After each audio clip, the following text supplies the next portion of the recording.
Hoy en Estado Nacional es un hecho. El país tiene ya el fenómeno del niño encima. Su impacto podría ser desastroso. Esta agujilla ya se encuentra en el niño. ¿Por qué? Porque la NOAA ya dijo que esas condiciones de niño ya empezaron. Incendios forestales, afectación a cultivos, producción ganadera, generación hidroeléctrica y disponibilidad de agua son efectos que tendremos que enfrentar. Posiblemente nos vamos a enfrentar a un niño todavía más fuerte que el último del 2015-2016. Esto es Estado Nacional.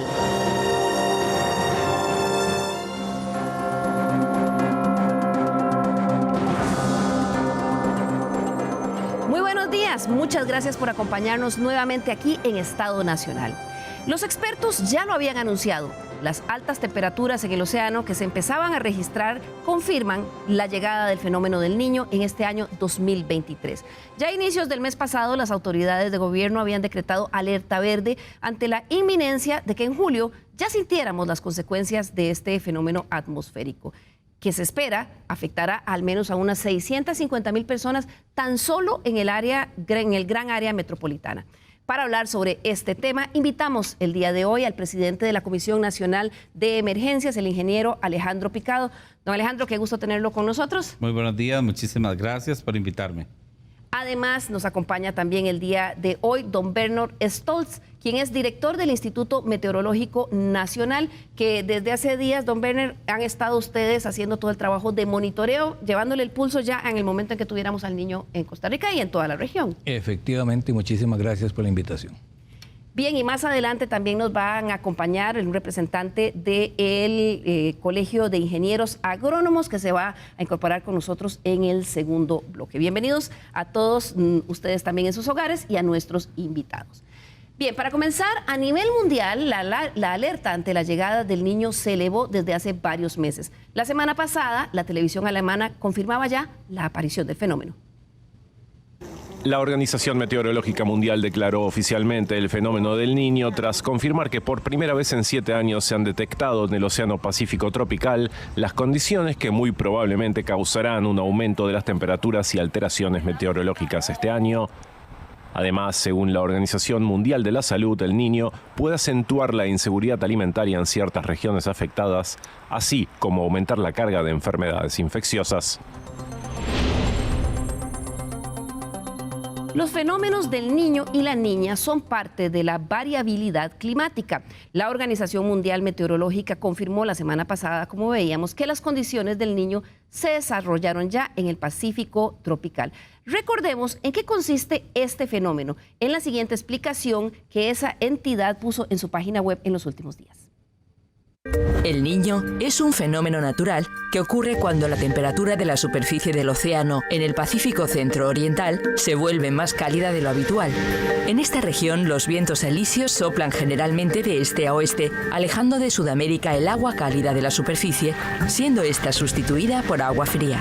Pero durante el Niño, estos vientos alisios se debilitan o invierten, lo que provoca que el agua más cálida de la superficie se acumule a lo largo de la costa sudamericana. Este fenómeno afecta a las condiciones climáticas del Pacífico ecuatorial, con efectos colaterales potenciales en otras partes del planeta. Los efectos más predecibles de El Niño son condiciones climáticas más húmedas en ciertas áreas y más secas en otras. Las temperaturas oceánicas más cálidas del Niño pueden afectar a la actividad ciclónica tropical en distintas regiones y producir un impacto en la agricultura, vida marina y en las industrias pesqueras.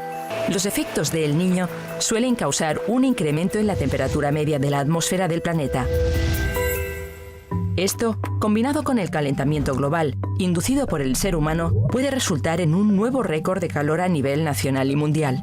Si bien muchos de estos patrones ya se han visto antes en El Niño, la realidad es que no hay dos El Niño idénticos y existen muchos otros factores climáticos que podrían afectar cómo evoluciona esta vez. Así es que no podemos estar seguros de qué esperar con exactitud. Considerando el cambio climático y la tendencia general a un océano más cálido a nivel global, la pérdida de hielo del mar Ártico y de más de 1 millón de kilómetros cuadrados de cobertura de nieve de verano en el hemisferio norte, se concluye que El Niño está actuando sobre aguas de características desconocidas. Lo bueno es que disponemos de la tecnología y los conocimientos necesarios para anticiparnos, responder y adaptarnos. Los países de todo el mundo están movilizando a sus ciudadanos para que se preparen mejor ante los efectos positivos y negativos de El Niño. Manténgase informado y permanezca preparado.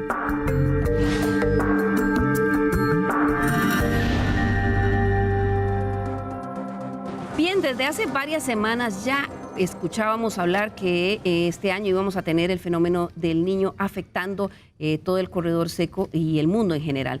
Don Werner, ¿de qué depende o cómo se determina cuándo tenemos ya el fenómeno del Niño declarado? ¿Estamos ya en el Niño? Bueno, efectivamente, desde el mes pasado el Servicio Meteorológico de Estados Unidos declaró oficialmente que el fenómeno del Niño ya está consolidado. Y el Sistema Nacional de Riesgo, en conjunto con el Instituto Meteorológico Nacional, ya desde marzo había previsto, pronosticado que este año íbamos a tener un fenómeno del Niño. De tal manera que el Servicio Meteorológico de Estados Unidos, en conjunto con el resto de los servicios meteorológicos de la región 4 de la Organización Meteorológica Mundial y de todo el mundo, oficializan ya que el fenómeno del Niño a partir de junio está totalmente consolidado. ¿Y qué podemos esperar para los próximos meses, don Werner? Bueno, el pronóstico es que el fenómeno siga, continúa el resto del año, terminemos diciembre del 2023 con fenómeno del Niño e inclusive los primeros 3 o 4 meses del otro año tengamos el fenómeno del Niño presente y afectando el país. ¿Cómo lo sentiremos? Bueno, el fenómeno del Niño, la principal repercusión que tiene es el aumento de temperatura, la temperatura máxima, no solamente en Costa Rica, sino en el Istmo Centroamericano y en muchas otras partes del mundo tiende a aumentar. Por eso sentimos un año realmente caluroso. Eso es típico de cuando hay fenómeno del Niño. No estamos hablando de cambio climático, sino es un efecto del fenómeno del Niño. Y el otro efecto que tiene es en el viento. Generalmente cuando hay fenómeno del Niño, lo típico sería tener un poco más de vientos alisios, pero otra variable meteorológica muy importante de la cual depende mucho la producción de los países es en el agua. Cuando tenemos un fenómeno del Niño muy fuerte, generalmente el déficit de lluvia comienza a ser importante a medida que el Niño se va consolidando y aumentando en intensidad a medida que pasa el año. Don Alejandro, por eso es que tiene una implicación económica y social muy fuerte, porque al afectar las lluvias definitivamente tenemos problemas en las cosechas y en el suministro de servicios como agua y luz. Correcto, aquí lo importante es que nosotros precisamente hemos tomado el liderazgo de poder orientar a todo el sistema nacional con el apoyo del Instituto Meteorológico Nacional para prepararnos, para prevenir el impacto que usted está mencionando. Tenemos el antecedente, tenemos el conocimiento de la afectación de otros niños que nos permite ya poder orientar las mejores acciones para tener el menor impacto posible. Claro, y es que aunque todo el mundo sufrirá las consecuencias del Niño, es muy sabido, que, y es claro, que gran parte de Centroamérica tendremos sequías, mientras que en Sudamérica será al revés, exceso de lluvias que podrían generar inundaciones. Así lo informó esta semana que pasó nuestros colegas de La Voz de América. Durante un episodio de El Niño, las aguas cálidas se desplazan hacia el este, lo que puede dar lugar a sequías, inundaciones y variaciones en los regímenes de lluvia en diferentes regiones del mundo. Según los pronósticos, Centroamérica se enfrentará a un fenómeno de El Niño de severo a moderado, que exacerbará la sequía y el riesgo de inseguridad alimentaria de millones de personas. Sufrirá especialmente el corredor seco, una franja que atraviesa Costa Rica, Nicaragua, Honduras, El Salvador y Guatemala, y en la que viven más de 10 millones de personas. La región sudamericana, por su parte, deberá estar preparada para posibles sequías, incendios forestales, rebajas en la producción agropecuaria, sequía de los ríos y reducción de la generación de electricidad, entre otros problemas. En buena parte de Centroamérica, en el sur de Centroamérica, también en algunas zonas de Colombia, el Niño se asocia a sequías, así que esas zonas tienen que prepararse para una temporada de precipitaciones que podría ser más débil de lo habitual. Para buena parte de Ecuador y Perú, el Niño se asocia a temporadas, en cambio, de muy intensas precipitaciones.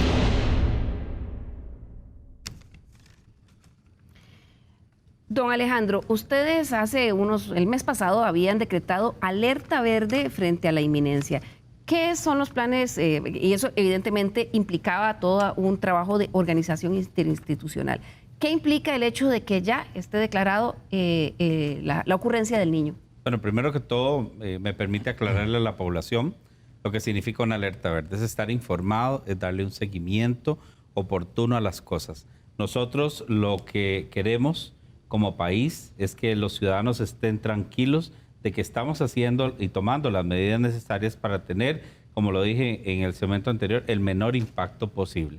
A partir de esta alerta y del seguimiento y el trabajo que hacemos con el Instituto Meteorológico Nacional bajo su asesoría, es que podemos ir monitoreando cómo va evolucionando el fenómeno del Niño. Cuando hicimos la declaración de alerta verde, el fenómeno no se había terminado de consolidar. Hoy ya está consolidado, pero de una manera muy anticipada las diferentes instituciones ya han venido trabajando. Y esa es la parte importante. No que suceda como en algunos otros años, quizá nos toma desprevenidos o no tomamos las acciones necesarias. En el caso de que el fenómeno siga evolucionando de una manera negativa, nosotros mes a mes daremos seguimiento a la articulación que todas las instituciones que tenemos que hacer, el Ministerio de Agricultura y Ganadería, el Acueductos y Alcantarillados, el ICE, la Comisión, el Instituto Meteorológico Nacional y las instituciones que sea necesario sumar en este esfuerzo nacional. Don Berner, el Instituto Meteorológico Nacional tiene un papel de liderazgo en la región en el llevarle el pulso a esta situación. ¿Qué cosas miden ustedes a partir de este momento que ya tenemos el Niño declarado? Sobre todo considerando que muchas de esas cosas que suceden van a tener un impacto grande en la población. Como decíamos, don Alejandro, y es lo más importante es anticiparse al fenómeno. El Instituto Meteorológico, en coordinación con la CNE, activó el sistema de alerta temprana. Y eso inició el sistema de alerta temprana prácticamente en marzo, cuando nosotros hacemos el pronóstico de la estación lluviosa. Ya desde ese momento anticipamos que este año tendríamos fenómeno del Niño. A partir de ese momento se activa el sistema de alerta temprana, que es un seguimiento del fenómeno, y actualmente, ya que está consolidado, el sistema de alerta temprana está totalmente activo. Ese sistema de alerta temprana le permite a la Comisión de Emergencias y a todo el sistema que articula precisamente avisar y coordinar con las instituciones cuáles son las actividades que deben realizar. Entonces, el meteorológico tiene la misión de coordinar la COENOS también, que es la Comisión Técnica Consultiva, que, como decía don Alejandro, todos los meses de manera permanente, independientemente de que haya fenómeno del Niño o no, esa comisión se reúne precisamente para activar el sistema de alerta temprana y llevarle el pulso ya sea al fenómeno del Niño o al fenómeno de la niña, y así informar a las instituciones de manera oportuna, eficiente y eficaz. Claro, la semana pasada la entidad Funde Cooperación para el Desarrollo Sostenible realizó un evento conjunto con el Ministerio de Agricultura y el MINAE, con el apoyo también del Instituto Meteorológico Nacional, con el objetivo de informar de una forma más concreta sobre los impactos que sufrirá el país. Karina Hernández, coordinadora de la Comisión Interinstitucional del Niño, Oscilación Sur del Instituto Meteorológico, recordó a los asistentes en esa actividad algunas de las principales afectaciones que va a tener el país a partir de ahora. En Centroamérica particularmente, se da una condición de excedentes de lluvia en toda la vertiente Caribe y como una condición deficitaria en la vertiente Pacífico. Es importante que nos quede claro que en el caso de Costa Rica, lo que tenemos son condiciones de excedentes de lluvia en lo que es la vertiente del Caribe y déficit de lluvias en lo que es la vertiente del Pacífico. Eso no es bueno ni para los incendios forestales, porque entonces las condiciones están secas y llega la época seca y aún más seca. También hay activación de algunas plagas que con un poco de humedad se controlan, y cuando las temperaturas suben tanto, entonces se descontrolan. Tenemos potenciales afectaciones en la producción pecuaria. También hay afectación por los cambios de temperatura en el Océano Pacífico. Entonces también hay migración de algunas especies.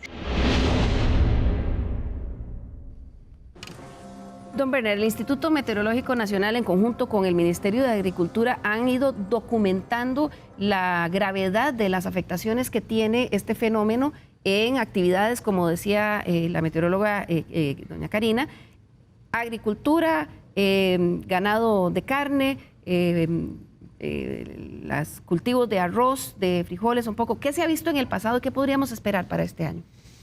Bueno, solo quisiera puntualizar algo que se dijo en el video anterior. En realidad el corredor seco centroamericano comienza en la parte occidental del Valle Central y Guanacaste. O sea, no solamente es a partir de Nicaragua hacia el norte y parte central de Honduras, sino que en realidad el corredor seco centroamericano comienza ya en la parte occidental del Valle Central y se extiende a Guanacaste y se va hacia la parte central de Honduras, que efectivamente es la parte que más está sintiendo sequía en este momento, cosa que no pasa en Costa Rica. Honduras en este momento ya está siendo Honduras afectado. en este momento está siendo afectado de manera importante con el déficit de lluvia, no así en Costa Rica, porque en Costa Rica, si bien es cierto, mayo fue muy deficitario, ya junio nos hemos recuperado, ha llovido más de manera más generalizada, como vimos en el video anterior. El Caribe tiende a registrar más lluvias de lo normal, o por lo menos llegar a los valores promedio que no tuvimos en los meses anteriores, que veníamos arrastrando un déficit muy importante. Pero sí es importante puntualizar lo del corredor seco, porque básicamente es el área en donde afecta más el Niño. Tiende a secarse más y a causar los efectos en la agricultura que muy bien se puntualizaron en el mapa anterior. Claro, esto implica, don Alejandro, que ya se está trabajando con productores, por ejemplo, veía una enorme preocupación para la producción de carne, de ganado para carne, cultivos de arroz y de otros granos que en el pasado han sido sumamente afectados por esta sequía. Efectivamente, fenómenos del Niño pasado nos afectaron en más de 30.000 millones de colones y yo creo que la experiencia, que era la referencia que yo quería hacer, que tenemos ya desde la institucionalidad, nos permite anticipar a que ese impacto no nos vuelva a suceder. ¿Y cómo lo hacemos? Bueno, precisamente con ese trabajo con la empresa privada, con los productores, con los ganaderos, con la población en general, lo que hablábamos antes del programa, la importancia de que todos y cada uno de nosotros entendamos en nuestras familias lo importante que es guardar cada uno la posición de ahorrar el agua, de poder usarla de una manera racional. Principalmente porque hay una confusión cuando creemos que está lloviendo y por otro lado estamos hablando de déficit hídrico. Entonces, ¿cómo es posible que haya racionamientos? Bueno, es que aquí los conceptos que utilizamos para entender cómo se reabastecen las fuentes de agua, no necesariamente con un aguacero, pues ya tenemos nuevamente el reabastecimiento de los depósitos de agua que necesitamos para suplir a la población. Pero lo importante, y resalto que decía don Werner, es que nos mantengamos informados por las vías oficiales y que tengamos también tranquilidad en que la institucionalidad está trabajando con el sector agropecuario, estamos trabajando con el acueductos y alcantarillados, con el ICE y con el Ministerio de Agricultura. ¿Para qué? Para que el impacto sea el menor.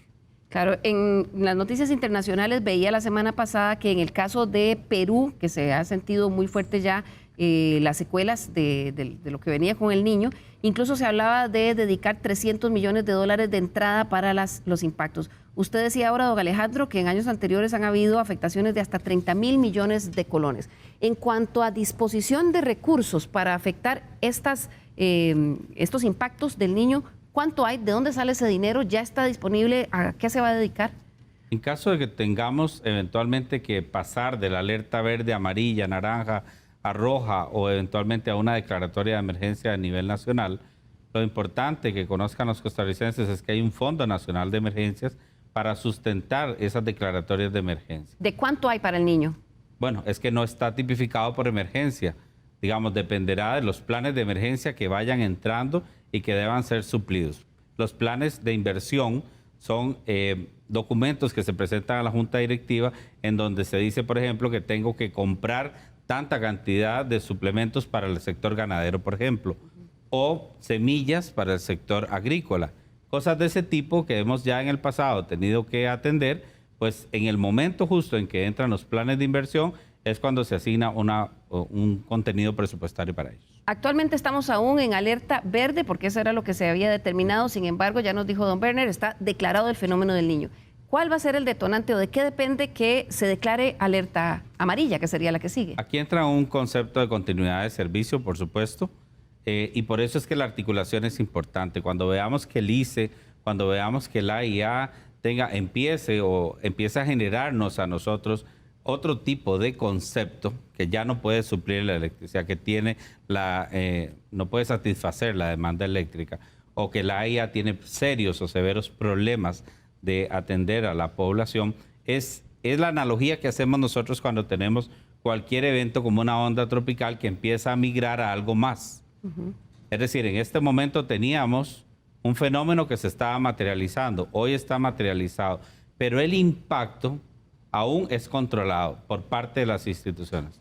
No hemos perdido la capacidad de respuesta. Pero hay una proyección, perdón que le interrumpa, hay una proyección de que pudiera, digamos, la gravedad que va a tener el fenómeno este año afectar, por ejemplo, el suministro de electricidad. Sabemos que Costa Rica produce mucho con generación hidroeléctrica y también el tema de abastecimiento de agua, sobre todo porque hay rezagos muy importantes de infraestructura de aguas que pudieran todavía empeorar la situación. De ahí lo importante del monitoreo permanente que le mencionaba.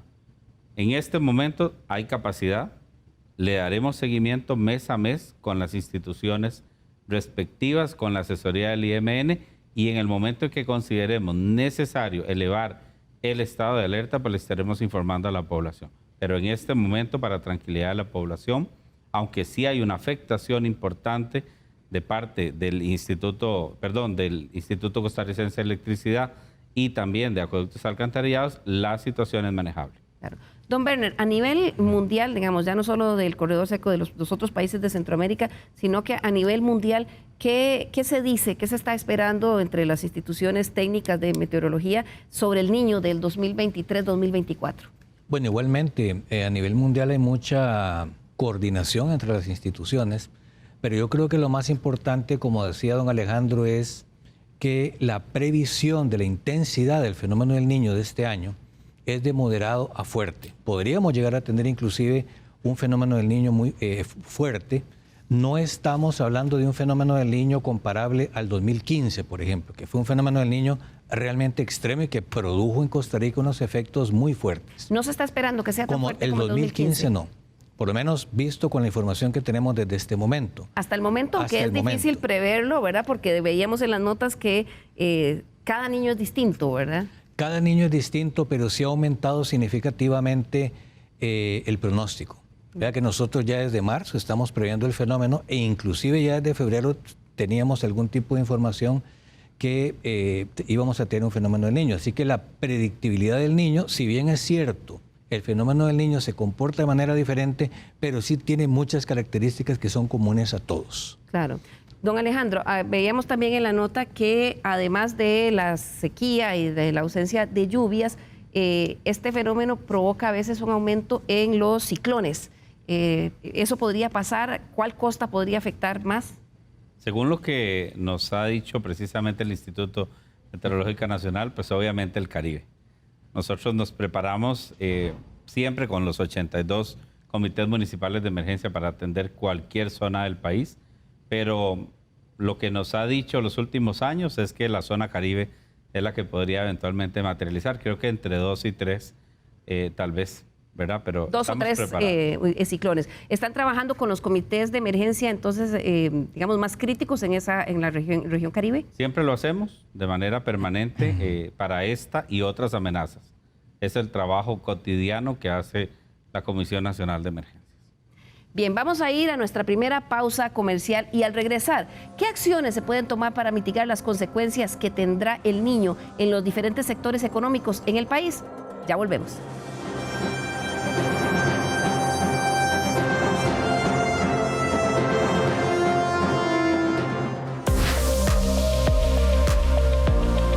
Con una sólida trayectoria de 58 años en el mercado nacional, Cosique se convierte en un verdadero aliado para cumplir los sueños de los emprendedores. Ahora somos una cooperativa que tiene 80.000 asociados que son micro y pequeños productores.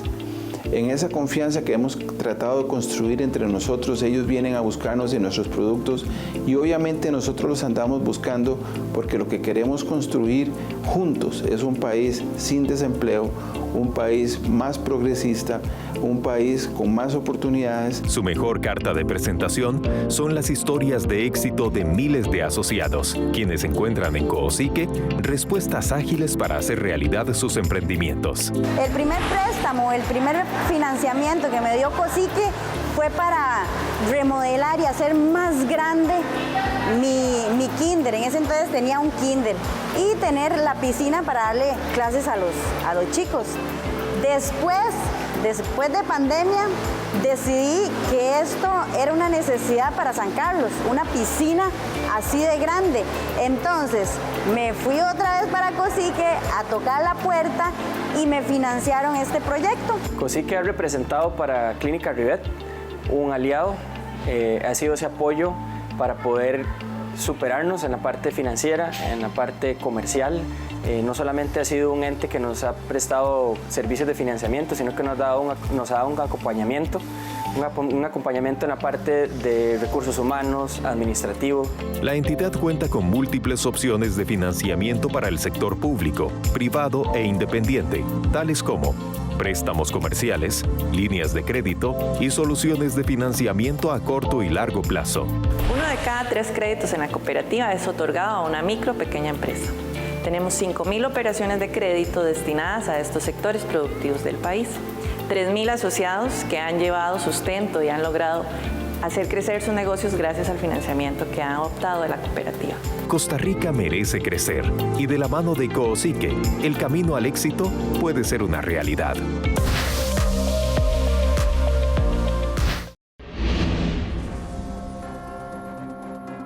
Recuerde nuestro correo l.carranza@teletica.com. Nos interesa mucho conocer sus críticas, observaciones y sobre todo sugerencias para los temas que analizamos aquí en Estado Nacional. Gracias por continuar con nosotros hoy que estamos analizando las implicaciones que tendrá en el país la ocurrencia del fenómeno de El Niño, que sin duda va a tener un impacto económico fuerte en el país. Para esta segunda parte, permítame darle la bienvenida a nuestro tercer invitado. Se trata del ingeniero Felipe Arauz. Él es representante en este momento del Colegio de Ingenieros Agrónomos, pero fue también ministro de Agricultura en el 2015. Don Felipe, justo un año de niño extremo, como nos decía don Werner Stolz hace unos minutos. Bienvenido, buenos días. Buenos días, muchas gracias por la invitación. Un saludo a don Werner y a don Alejandro. Qué gusto estar con ustedes. Sí, efectivamente, 2015 fue un año muy duro. Entramos al gobierno y teníamos que atender una emergencia agrícola tremenda, ¿verdad? Se estaba muriendo los cultivos, el ganado por falta de pasto. Entonces, ahí rápidamente nos dimos cuenta que los protocolos que se seguían de repartir alimentación, repartir semillas, etcétera, eran cosas paliativas, pero que necesitábamos pasar a un enfoque más de adaptación y menos de emergencia, adaptación al cambio climático. Y ahí teníamos que empezar a trabajar en transformación de los sistemas productivos para que fueran más resilientes. ¿Qué vieron ustedes en el momento del abordaje de esa emergencia? Usted hablaba cultivos secos, hatos ganaderos se disminuyeron. ¿Ustedes cómo se midió el impacto, digamos, económico, monetario de ese niño del 2015?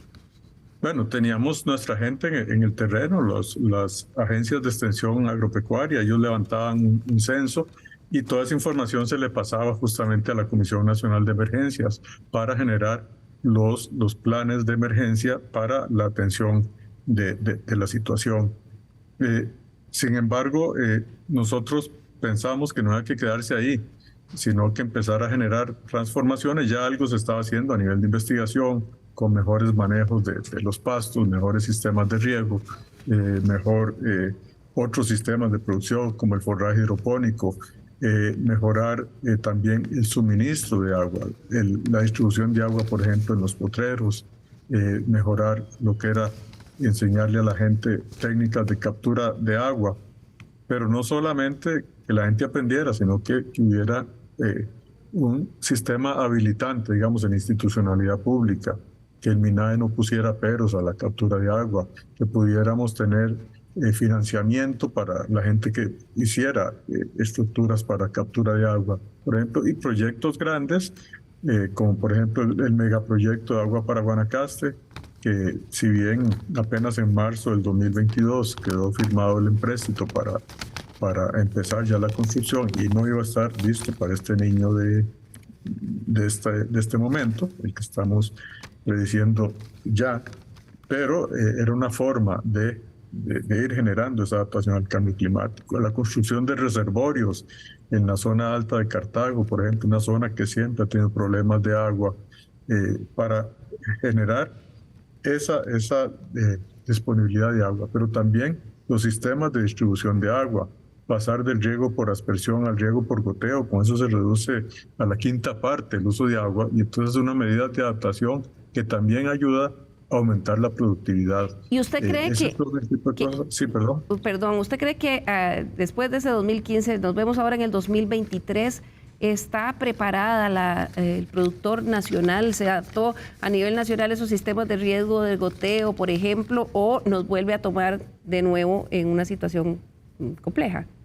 Hemos aprendido bastante. Hay mucho más gente aplicando riego y riego, digamos, con más precisión, no solamente echando agua, sino también el SENARA ha hecho una gran labor llevando proyectos de pequeños riegos a pequeños productores, pero siempre es necesario pues seguir avanzando. Otra cosa que aprendimos es que si bien en los años niño tiende a haber sequía en la vertiente pacífica, tiende a haber mucha agua más bien en la vertiente norte.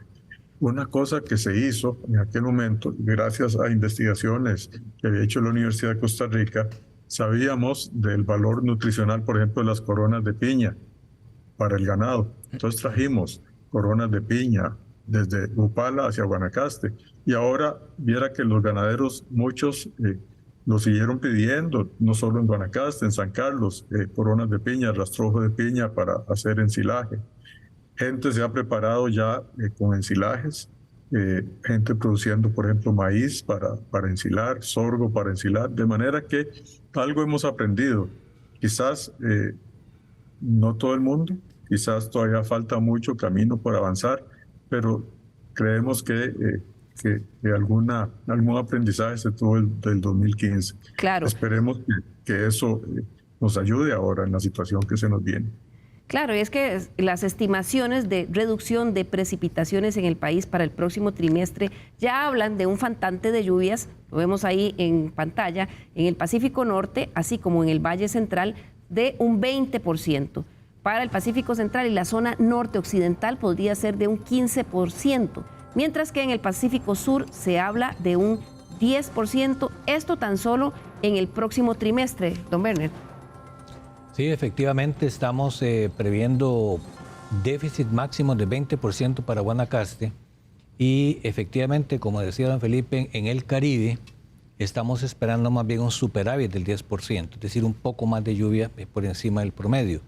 Lo que quisiera añadir al comentario anterior es que es interesante la adaptación que tiene el país ante estos fenómenos y que si bien es cierto, existe un cambio climático presente desde hace muchísimas décadas, también es importante hablar de variabilidad climática y que los dos se relacionan entre sí. De hecho, el cambio climático tiende a potenciar las sequías severas que produce el fenómeno del Niño. Es decir, si bien es cierto, el fenómeno del Niño es parte de la variabilidad climática, también es cierto que está relacionado con el cambio climático y por ende lo que debemos de hacer es adaptarnos. Y precisamente el sistema de alerta temprana es parte de esa adaptación. Claro, porque es que, como veíamos en el primer bloque, en el bloque anterior, algunos de los principales problemas que enfrentará el país aquí en Costa Rica por el fenómeno del Niño son, lo vemos ahí en pantalla, afectación en la producción de ganado de carne. También vamos a ver afectación en los cultivos de arroz, así como en la producción de granos básicos. También se van a presentar problemas probablemente para la generación hidroeléctrica que podría llevar a aumentos en las tarifas. Además, un alto riesgo de incendios forestales, así como posibles efectos por ciclones y huracanes en la otra costa. Esto sin contar con la afectación en el suministro de agua por esa misma disminución de lluvias.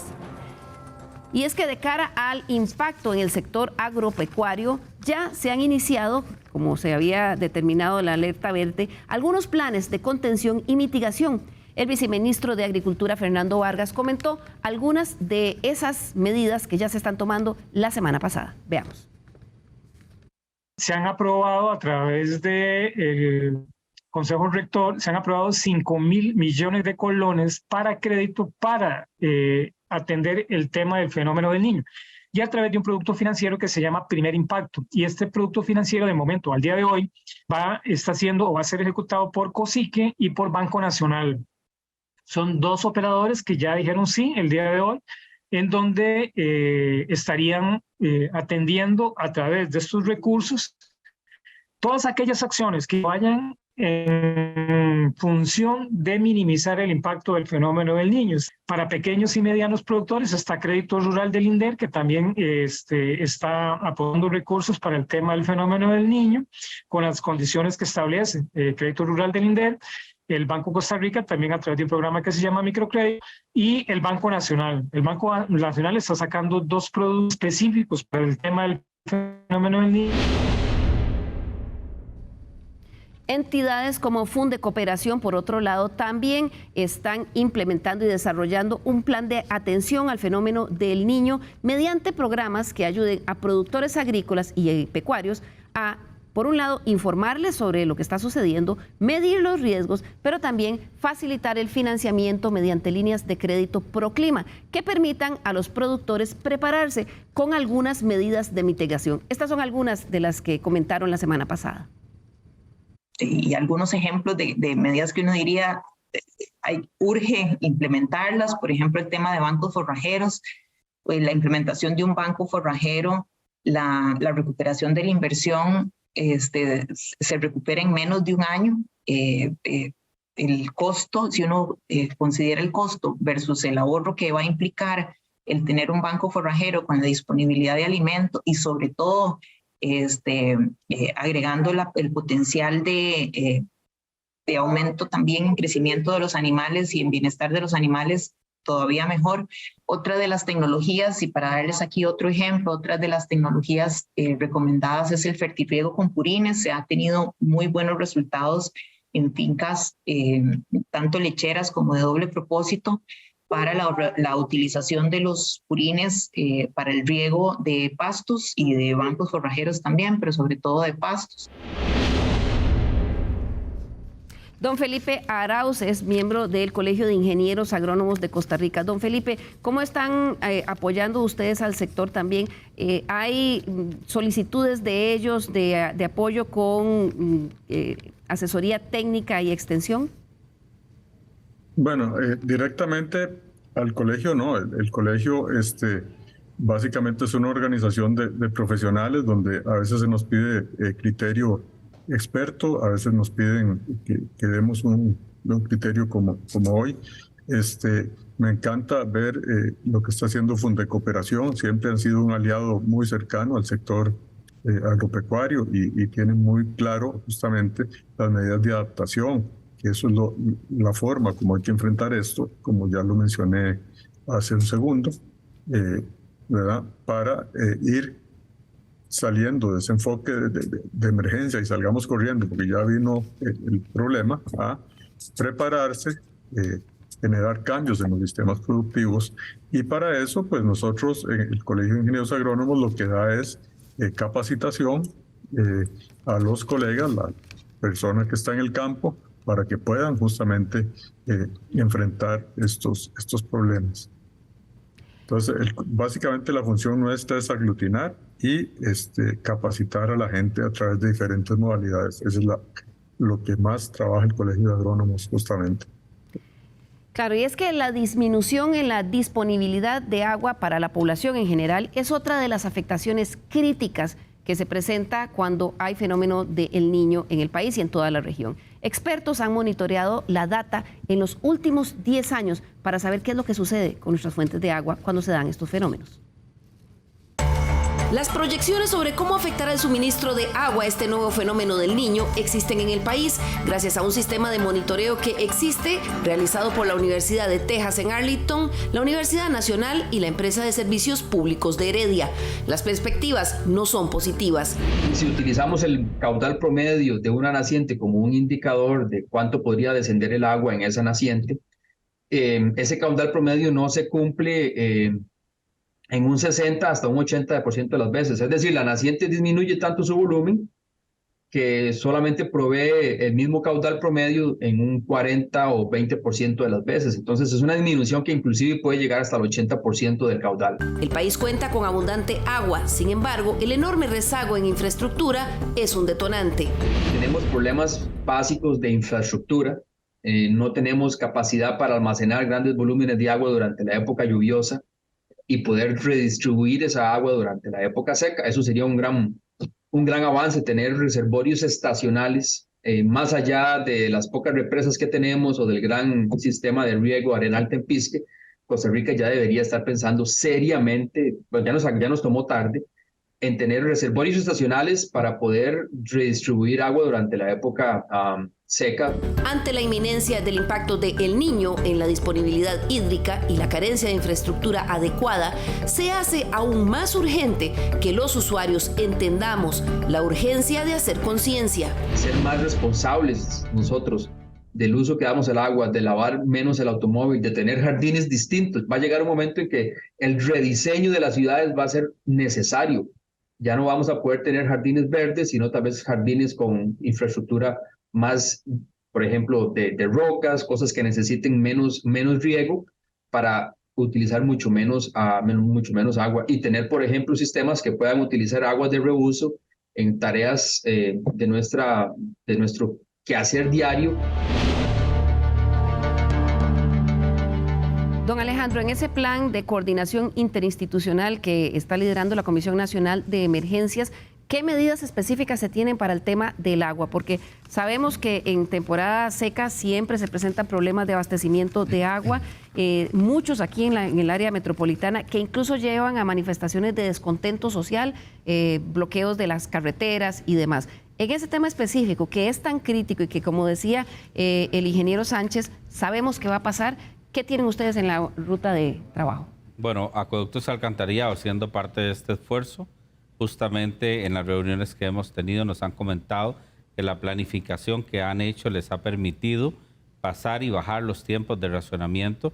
Inicialmente había racionamientos de varios días al día. A la última reunión ya los racionamientos han pasado a un día.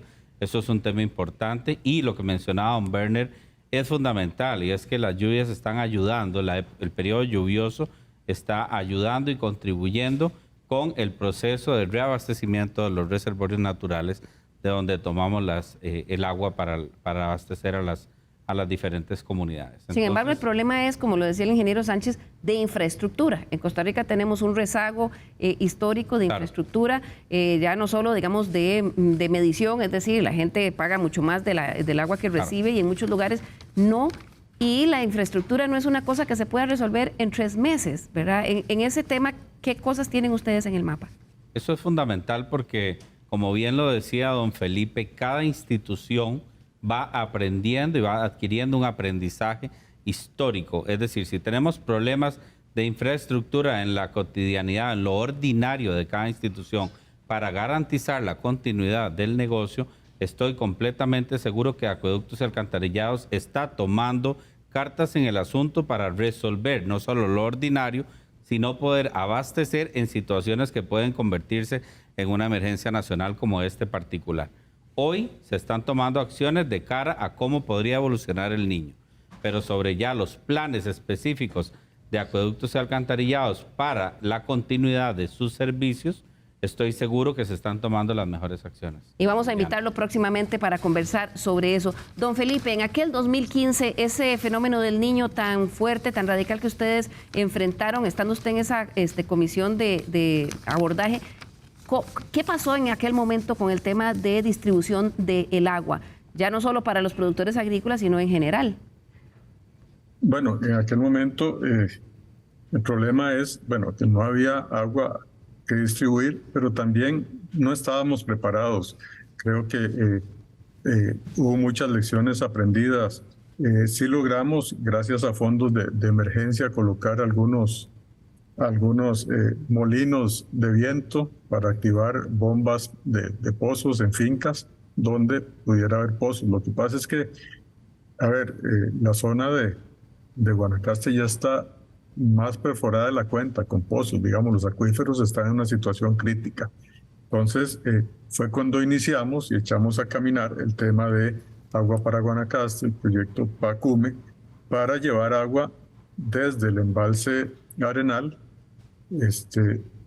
que ya riega una parte del lado de Cañas, Avangares y Liberia, y Bagaces, perdón, y llevarla al otro lado del río Tempisque, a las zonas de Santa Cruz, Carrillo y Nicoya, ¿verdad? A través de un embalse de captación en Río Piedras y luego llevarla al otro lado del río Tempisque. Entonces es básicamente una forma de llevar agua a la vertiente Caribe, a la vertiente Pacífica, y poder llevar agua. Pues es un megaproyecto, una solución de largo plazo. Se generaron también pequeños proyectos de riego para atender el corto plazo, pero la situación fue muy difícil y tuvimos que seguir con el enfoque tradicional de manejo de la emergencia, repartir alimento para el ganado, pacas, etcétera, llevar comida, alimento para el ganado desde San Carlos, como le dije, desde Upala hacia Guanacaste, etcétera, ¿verdad? Pero sí, el problema del agua era terrible, ¿verdad? Y también, obviamente, la prioridad era el agua para las poblaciones, ¿verdad? El agua potable para la gente. Claro, para el consumo humano. Don Berner, usted nos hablaba antes, veíamos, digamos, la proyección de déficit de precipitaciones para el próximo trimestre, pero ¿qué se espera para el resto del año? Y con este niño podría agudizarse también al inicio del 24. Bueno, eso es importante porque al inicio del programa se habló de la temporada de incendios y eso coincide precisamente con la época seca en Costa Rica, en el Pacífico. Entonces, el fenómeno del Niño, como ya sabemos, se va a prolongar por lo menos hasta marzo-abril del 2024.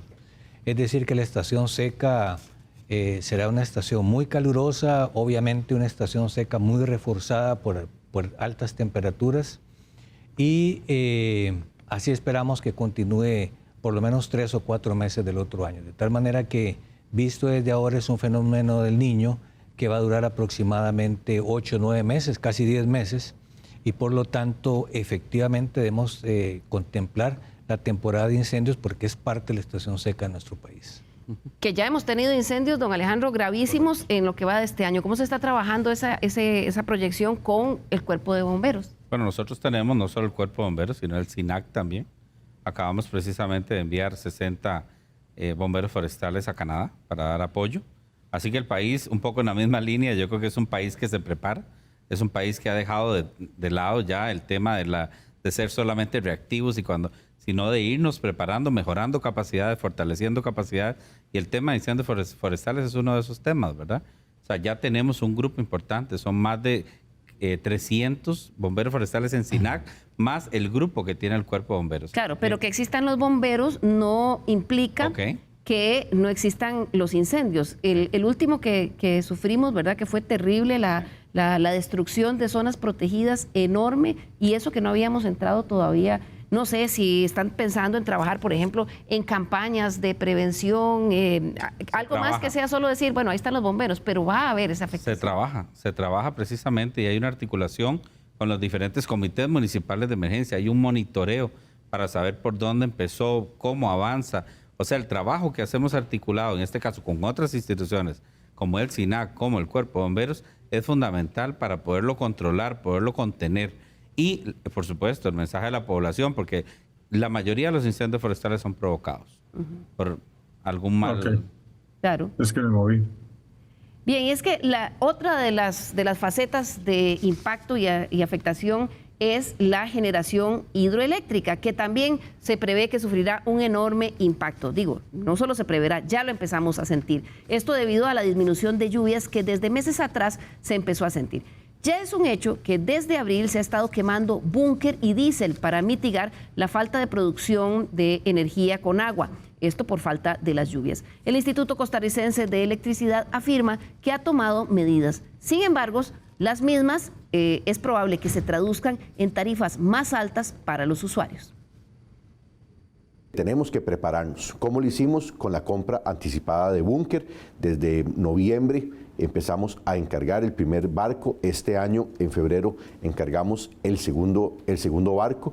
Hemos buscado renegociar todos los contratos de generación privada para poder tener toda la energía renovable disponible. Puede ser que no aporte en potencia, pero nos aporta en energía. Al final de cuentas, toda energía que podamos meter en el sistema renovable nos ayuda a bajar ese efecto en el incremento de tarifas. Otra acción que tomamos fue tratar de aprovechar todos los recursos del mercado eléctrico regional y tratar de importar, siempre dejando nuestras plantas como un nivel de reserva. Mayo ha sido el mayo más seco en varias décadas. Esto es algo que difícilmente alguien pudo haber pronosticado, que tuviéramos un efecto tan fuerte del Niño. Para el próximo año lo que estamos haciendo es volviendo a abastecernos de búnker. Ya acabamos de descargar el tercer y cuarto barco que nos van a servir para terminar el año y comenzar el próximo año. Poder pedirle a la ARECEP que no nos apruebe los aumentos de tarifa cada trimestre, sino que esperáramos una liquidación anual y que terminara el 2023 para presentarle al regulador todo lo que habíamos comprado y vendido y que a partir de ahí se hiciera la modificación tarifaria que se necesita. Don Berner, me llamó la atención escuchar al representante del Instituto Costarricense de Electricidad, de la Gerencia de Energía, decir que mayo fue el mes más seco y que difícilmente alguien hubiera podido pronosticar que iba a ser tan seco. Pero usted me decía ahora que hemos aprendido y que nos hemos adaptado, pero cuando uno escucha que el Instituto Costarricense de Electricidad dice que no había forma de prever ese mayo tan seco, ¿es cierto que no había forma de hacerlo, don Berner?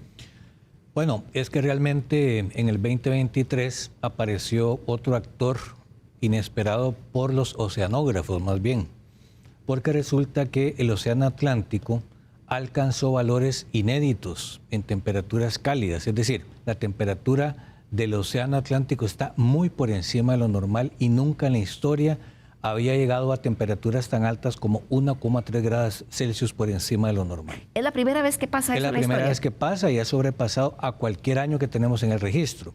Entonces, lógicamente, se comenzó a conjugar el aumento de temperatura en el Pacífico con el aumento de temperatura en el Atlántico, y ese aumento en el Atlántico era claramente imprevisible. Entonces, desde el punto de vista de lo que pasó en océano, comenzó a afectar la atmósfera y eso causó un mes de mayo extremadamente seco. Efectivamente, sí había pronóstico de un mes de mayo seco, pero no tan seco como el que tuvimos, que llegamos a tener hasta 70% de déficit en algunos puntos y fue prácticamente a nivel nacional, inclusive en la región Caribe. Don Felipe, significa que aún el clima sigue sorprendiéndonos. Así es, siempre aún las mejores predicciones son predicciones. Entre más cerca esté uno, más cercano es la predicción. Pero son cada vez mejores. Con el tiempo se han ido afinando los pronósticos. Siempre hay cosas que se nos quedan por fuera, nos siguen sorprendiendo, como usted dice. Por eso hay que estar preparado, y entre más información tengamos, mejor nos podemos preparar en los diferentes sectores. Y en eso, pues, hay que darle el crédito al Instituto Meteorológico, que ha venido mejorando muchísimo sus pronósticos. Y también a nivel mundial, los pronósticos que hay, los modelos numéricos que existen para predecir el clima con base en ciertas condiciones, cada vez son mejores, pero al final del día, como usted dice, nos pueden sorprender otras cosas. Claro, muy brevemente, don Berner, ¿qué herramientas de información ofrece el Instituto Meteorológico Nacional en este momento a la población para que de aquí en adelante puedan informarse directamente de la información científica del instituto? No sé si la página web, si tienen redes sociales. Pues el Instituto Meteorológico, también como decía don Felipe, ha desarrollado efectivamente modelos numéricos muy precisos y por eso es que en los últimos 10 años prácticamente el pronóstico del tiempo, no solamente el pronóstico del tiempo, sino el pronóstico estacional climático ha mejorado de manera sustantiva.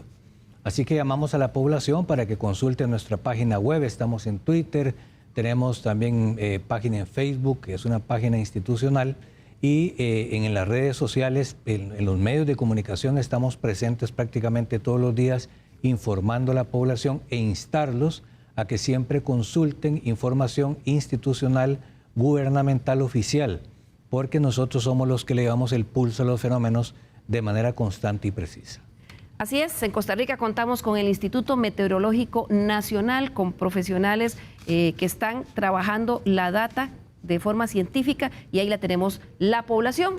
Es momento de acudir a ellos, Instituto Meteorológico Nacional, página web y sus redes sociales. Se nos acaba el tiempo, voy a pedirle a nuestros invitados que en un minuto nos den una reflexión final de cara a estas inminentes secuelas con las que tendremos que aprender a convivir a partir de este mes, derivadas de la ocurrencia del fenómeno Niño Oscilación Sur. Comienzo con usted, don Felipe Arauz, representante del Colegio de Ingenieros Agrónomos, pero también exministro en una época, 2015, cuando se dio un fenómeno del Niño muy fuerte. En un minuto. Bien, a mí me parece que lo más importante es la coordinación interinstitucional para lograr justamente esas sinergias que hay entre las diferentes instituciones, no solo el gobierno, también las fundaciones como Fondo de Cooperación, la academia es un sector muy importante que genera muchísima información, porque al final del día la información es lo que nos va a permitir tomar las medidas de adaptación. Otras medidas importantes, por ejemplo, los seguros agropecuarios, medidas como educar a la población en lo que es el uso del agua, etcétera, ¿verdad? Entonces hay una serie de componentes que hay que poner juntos y por eso es que es necesario trabajar juntos las diferentes instituciones. Muchas gracias, don Felipe. Continúo con usted, don Werner Estos, del Instituto Meteorológico Nacional. Bueno, asegurarle a la población costarricense que el Instituto Meteorológico está todos los días siguiéndole el pulso a este fenómeno. Coordinamos la Comisión Técnica Consultiva de COENOS, que es donde informamos prácticamente a todas las instituciones del país. Tenemos una coordinación muy estrecha con la Comisión Nacional de Emergencias y con todo el sistema nacional que coordina el riesgo. Y por ende, nosotros prácticamente mes a mes hacemos ese seguimiento, de tal manera que le aseguramos a la población tenerlos muy bien informados, siempre con un detalle en la información precisa, muy constante, siempre al día, basado en todos nuestros pronósticos que han mejorado sustantivamente en los últimos años. Muchas gracias, don Werner. Imagino que nos vamos a ver mucho próximamente con todas estas ocurrencias. Concluyo con don Alejandro Picado, presidente de la Comisión Nacional de Emergencias, que entiendo la próxima semana van a empezar a trabajar ya nuevamente en actualizaciones para la población. Es así, y gracias por el espacio, muchas gracias a los televidentes, por supuesto, y creo que el mensaje que me gustaría darle a la población es que estamos trabajando de una manera integral, que hemos aprendido de las emergencias pasadas en materia del fenómeno del Niño y que trabajamos precisamente para minimizar los impactos y que no nos suceda lo que en el pasado quizá nos ha sucedido. Como bien lo dijo don Felipe, hemos aprendido, hemos madurado, seguimos creciendo, nos hemos preparado. Que vamos a tener posibles impactos es muy probable, ya los estamos teniendo, pero el trabajo interinstitucional es fundamental y le da tranquilidad a la población. Manténganse informados por las vías oficiales, por las páginas del IMN, por las páginas de la Comisión Nacional de Emergencia y de los diferentes entes oficiales. Muchas gracias. Muchas gracias, don Alejandro, y a nuestros invitados del día de hoy, también a ustedes allá en sus casas por acompañarnos. Los esperamos nuevamente el próximo domingo aquí en Estado Nacional. Que tengan un bonito fin de semana.